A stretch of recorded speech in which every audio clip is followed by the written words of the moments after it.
Deregulation is a dividing line in economic policy. Does it fuel growth or invite financial instability? As Britain follows the US in slashing regulations, critics warn of a dangerous gamble that could weaken oversight and spark economic uncertainty. Meanwhile, in Europe, Trump's second term is pushing the transatlantic alliance to its breaking point. With growing trade, tensions and security fears, some European leaders now see the US not as an ally, but as a strategic adversary. Are these shifts inevitable, or are they symptoms of deeper global instability? Let's get in focus.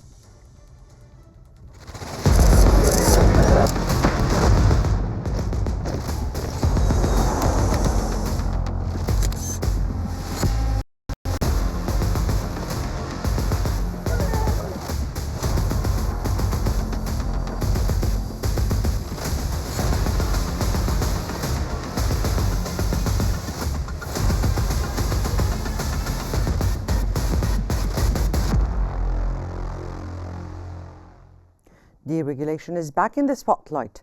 The UK government is embracing looser financial, housing and business regulations to boost growth, but critics argue that this could erode consumer protection, empower monopolies and fuel economic instability.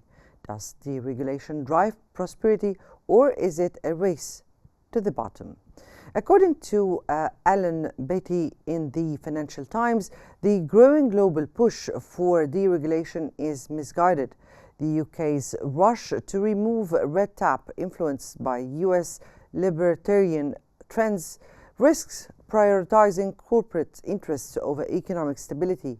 Beatty warns that recent UK government policies like easing planning laws and weakening financial regulations could mirror the risks of Trump's deregulation push. He argues that while some reforms may support growth, reckless deregulation could create monopolies, financial volatility, and long-term economic harm.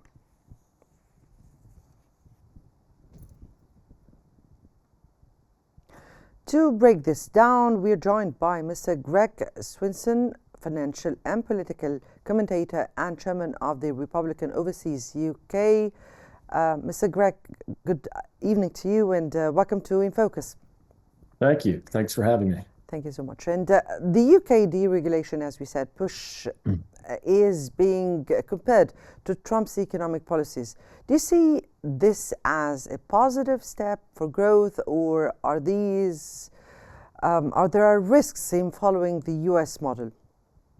Well, first of all, I don't think they're really deregulating, especially at the pace of the Trump administration or Javier Milei in Argentina. So I think they definitely have indicated deregulation. I think that's more about housing, because there is such a housing crisis here. So I was pleased to see the Labour Party tilt toward deregulation in housing, but I think much of their talk about deregulation in the private sector is probably just talk, at least for now. I hope they follow through.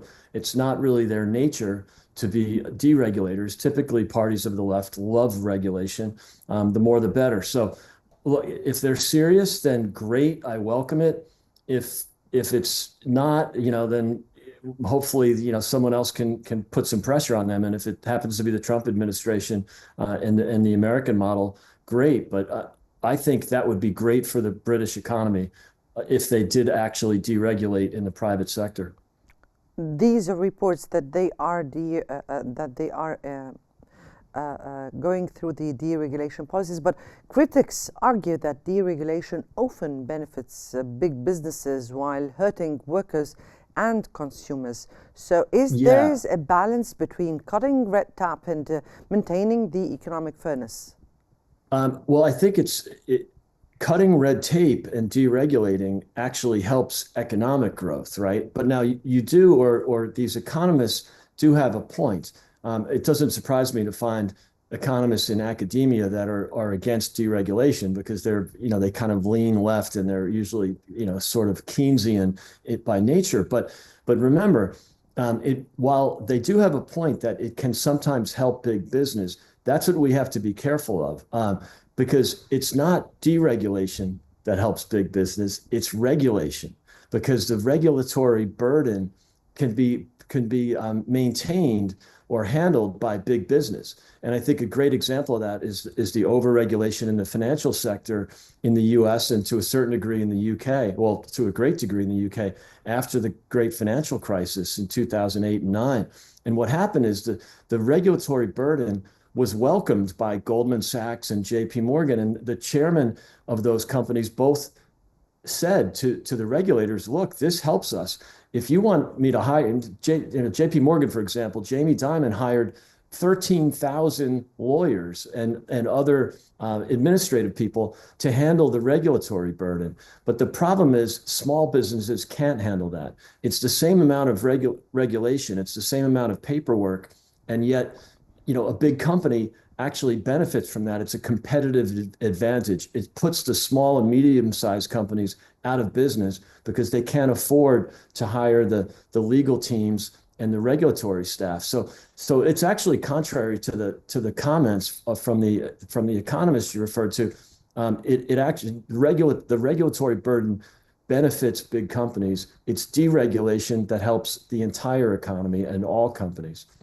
So the UK's regulatory reforms include relaxed financial market rules and easier housing development approvals. Could these policies create economic growth, or do they risk repeating mistakes that could lead to post-financial crises? No, I think if they actually go through with this, it would be to the great benefit of the people in the United Kingdom, as well as the economy and growth and business in general. So yes, and is there a risk of something, of course, there's always risk, but the more you regulate, the more of a burden it is on individuals and businesses. And so the deregulation movement comes after 15 years of dramatic overregulation. And so do you need the rule of law and property rights? Of course, and that's important to maintain, and that's one of the reasons investors like Western economies, because of the rule of law and because of property rights. But this regulatory burden that's allegedly designed to protect consumers, and it's just become an unaccountable administrative state, an unelected, unaccountable state. And I think I was pleased to see the Labour government at least indicate that they're willing to push back against that. Mr. Gregg, Brexit was framed as a way to escape EU regulations and create a more competitive economy. Has deregulation helped Britain, or has it added new economic challenges? No, unfortunately, the British governments, both Labour and Conservative governments, have not taken advantage of Brexit. And so, yes, they did officially leave the European Union, but they haven't taken advantage of their independence. They're still stuck in some of these EU regulatory burdens. And so, I think the economy and the markets are disappointed in the fact that, in the sense that, they did not take advantage, they did not actually deregulate. They have that option to deregulate, but they haven't taken advantage of it. And I think you saw that again from both the Conservative as well as the Labour government. We Conservatives were very concerned before Brexit, before the referendum.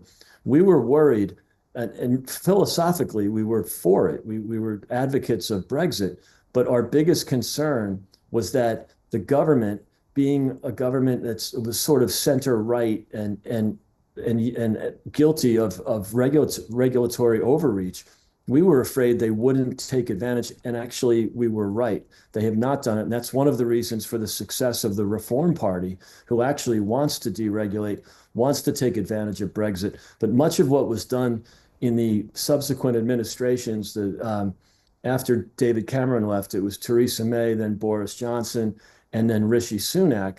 Those administrations, those governments did not take advantage. They did not deregulate. They stayed in a lot of the EU customs requirements, and it's really been a drag on the UK economy.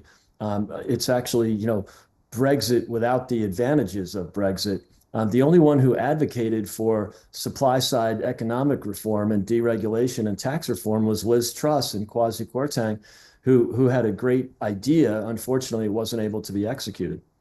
Now, proponents of the deregulation argue that excessive rules stifle innovation, especially in the tech and the artificial intelligence. Do you think deregulation will help Britain become a leader in emerging industries?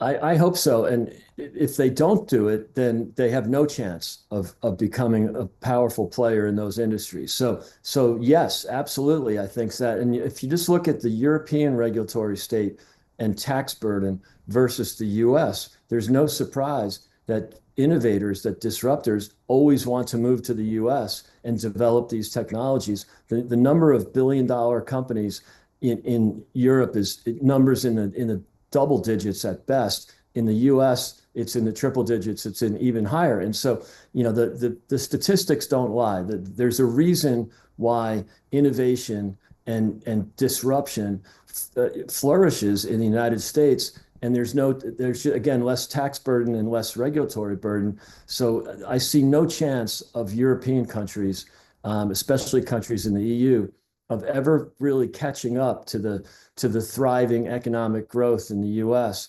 unless they deregulate. And the UK has the chance to do that because they're no longer burdened by the rules and regulations of the EU. Right, I guess, Mr. Gregg, please stay with us as we move on with our second segment.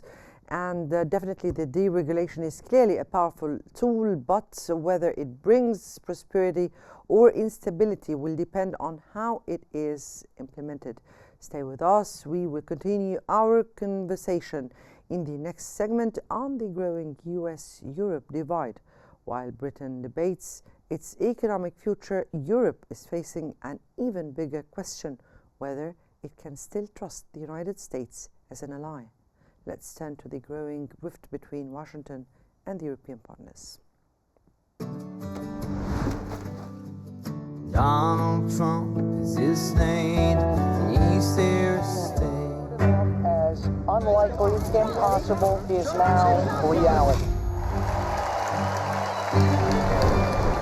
We will make America powerful.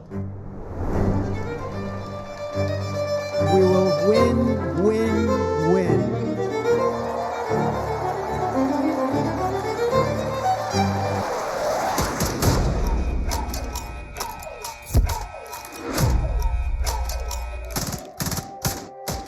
And we will make America great again. Let's do our terrorism. We will very quickly make America great again. For decades, the US and Europe have been the foundation of global stability, but Trump's second term has accelerated tensions with growing trade disputes, security disagreements, and ideological divides. As America redefined the global role, is Europe being pushed towards strategic autonomy or outright conflict with Washington? Now, according to Stephen M. Waltz in Foreign Policy, Trump's administration is not just reshaping the transatlantic alliance, it is actively working against Europe's interests. From back-channel talks with Putin to economic tariffs and support for far-right movements, Trump's policies are seen by many European leaders as a direct threat. Walt argues that for the first time in modern history, European nations must prepare for a world where the US is no longer a reliable partner, but a strategic competitor. Let me here welcome Mr. Gregg again. Mr. Gregg Swinson, good to have you back. And we just discussed economic deregulation, but now we'll shift to another important issue, which is international affairs, particularly the growing divide between US and the European Union and allies. Now, let me here start by asking you, Trump's second term has led to rising tensions between the US and Europe. Do you think this is a necessary shift in the US policy, or is it damaging key alliances? Yeah, I think it's more of a necessary shift. And if anything, it's not only to help America, but it's to help Europe. And I think JD Vance articulated that very well a week ago tonight at the Munich conference. And so, yes, is America disappointed, or at least the new administration disappointed in the way that Europe has in many ways hurt themselves? Yes, you could argue it hurts the alliance, the fact that the United States still carries the burden of defense and security for the West, for the Europeans. But on the other hand, it's an opportunity for the EU, or to just call it Europe in general, to actually, get their house in order, to get their economies in order, to get their security and defense spending in order, because it's completely inadequate. And President Trump was saying that in his first term. President Obama said it while he was president. He talked about the freeloading and the fact that, the Europeans were not meeting their obligations to spending on defense. It's not America first. It's surely, America first does not mean America only. We want to work with our European partners. This will be beneficial. This kind of disruption right now, encouragement for the Europeans to pay enough, or to spend enough on defense and security and liberate their economies. It's a good thing for them. In the last 50 years, while the U.S. has been protecting Europe, and for all the right reasons, I'm not suggesting that that's not a good thing, but I think that with the economies in Europe, even though they're somewhat anemic right now, they are still the leading economies in the world for the most part. If you look at the G7 or you look at the G20, but in the last 50 years, there's been 14 companies created in Europe worth 10 billion or more. In the US, it's been 250 of those companies. So something is wrong here. And I think that the more that the Europeans can take a page out of the Trump or the Republican playbook in the US, the better it will be for them. But Mr. Craig, European leaders have warned that Trump's disengagement from the NATO weakens regional security. Yeah. So do you think that Europe is overreacting, or should they take Trump's rhetoric seriously? What? Well, both. They should take it seriously, and they are also overreacting, because Trump is not disengaging from NATO at all. The U.S. is still, again, 50% of NATO spending. We want the Europeans to do more because it's better for the alliance. It's better for us as well, but it's also better for the Europeans. And so, and I think, the Ukraine conflict is a good example of it, right? The Europeans were completely unprepared, both economically and in terms of defense capabilities, to defend Ukraine. There was all this talk and some financial support, but it surely was inadequate. And I think this is a wake-up call. So I think the president wants what's best for the world. He wants what's best for the West. We have other issues, obviously, in terms of the Pacific. And so, we were happy to defend Europe and NATO for the last 80 years, and we're still going to do that. We'll continue to do that.